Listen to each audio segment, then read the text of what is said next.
What's up, CFM? It's Coach Matt with our Tuesday workout. This is our Murph prep, last Murph prep workout before we actually do Murph the following Monday. So you're gonna have 6 full days to recover from this one before we do the actual workout Murph. This is also a benchmark. However, it's just a really good body weight training and volume accumulation workout for pull-ups, push-ups, and squats in the ratios that we want to be doing for Murph. Okay, so this is the workout called Chelsea, very similar to Cindy, just a slightly different time scale format for it. Start with a warm up with a 400-meter jog, and I want you to get 2 rounds through some dynamic overhead swings. So that means we're going up.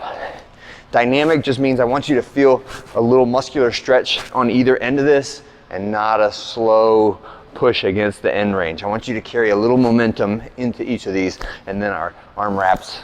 So you're giving yourself a hug, switching sides, which is on top every time you go through. Band star pattern, 8 reps of each, and let's go all 8 flat, then all 8 with the right hand up, then all 8 with the left hand up, and then we're finishing with some warm-up Cossack squats. So that means don't worry about how much resistance you give to these. Just let yourself stretch. Try to get all the way down with the heels of both feet on the ground, specifically this one on the knee that's bent.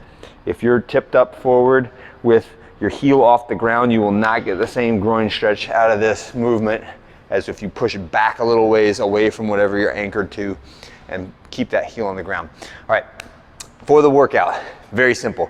Pull-ups, push-ups, and squats. So the challenge here is, can you pick something at the beginning that's not terrible, but that makes it very challenging by the last, say, like 7 or 8 rounds, right? And what this is every minute on the minute, you're gonna do 5 pull-ups, 10 push-ups, 15 air squats.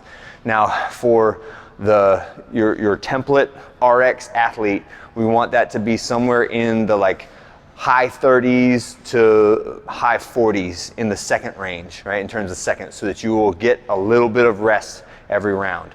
Right? Now, what that means for somebody that say like, I can only do like 1 or 2 pull-ups in a row and then that's it. What I would do for that individual is scale it to a jumping pull-up, right? Set up an assisted push-up and then try to do the air squats as close to the RX standard as possible. But you know your body best, right? So make sure you talk with the coach and figure out where the sticking point's gonna be.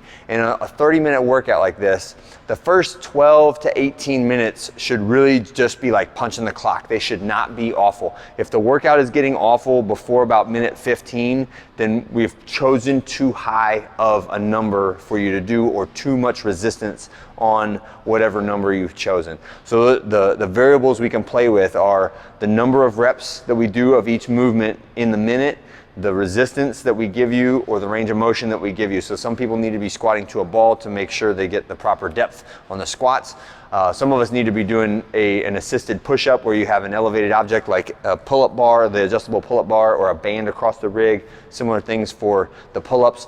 What I wouldn't do is the band hanging from the pull-up bar, or anything that takes an elaborate or a certain amount of setup time. You need to be able to transition really quickly, because the transition times where you are being active and you're just moving between exercises still costs you energy, right? And it's not gonna feel like rest, even though you're taking a lot of time not doing an actual exercise. You need to have time during the minute where you're literally just standing there doing nothing, right? That is your recovery time, and that will mentally help you to feel like you can continue pushing for the full 30 minutes. Do your best to pick something at the beginning using your knowledge of how your body operates, where your trouble points are, whether it's a time domain or a specific exercise, so that you cannot have to change during the middle. Now, I'm not saying don't change during the middle of the workout, but do your best to pick. And what that is, that's an exercise in knowledge of yourself and knowledge of your body.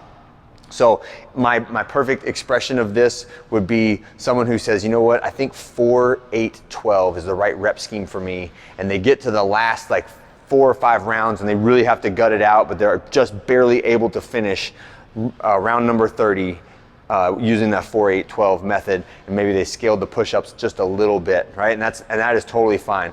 What I don't want to see is you go like, no, I'm going RX 5, 10, 15, and then you get to like minute 18 and you're like, nope, I got to add a band. And then on minute 23, I'm like, nope, I got to add a adjustable pull-up bar. And then on minute like 27, like I can't even make the interval, right? That is, a failure to adequately assess your training level or your ability and your conditioning in order to spread your energy out over 30 minutes. So that's really what we're going for, and that's what you're going to need to have for a successful Murph. So I hope everyone listening to this hears this and says, like, let's be smart and let's choose an appropriate level that allows it to not feel super difficult until we get into like the high teens and the low 20s, and that allows you to grit it out and get to that 30-minute finish using the exact same thing that you were using at the beginning, right? That is a successful workout there. And always don't sweat it. If we guess wrong and it was too high or too low, it's just information. File that away, don't lose it. No workout is ever wasted, right? Even the ones that you think are too easy, that's just a calibration tool for you to say like, next time I can do a little bit more, right? And the same thing can be said for one that like, maybe you did have to scale it at the end of it. And you're like, you know what? I'm gonna know this about myself the next time, and I'm gonna learn to dial it back just a hair so I don't fizzle out in the low 20s of a 30-minute workout. All right, rant over. That's it for today. Make sure you guys do your cool down, and I'll see you for our workout Wednesday.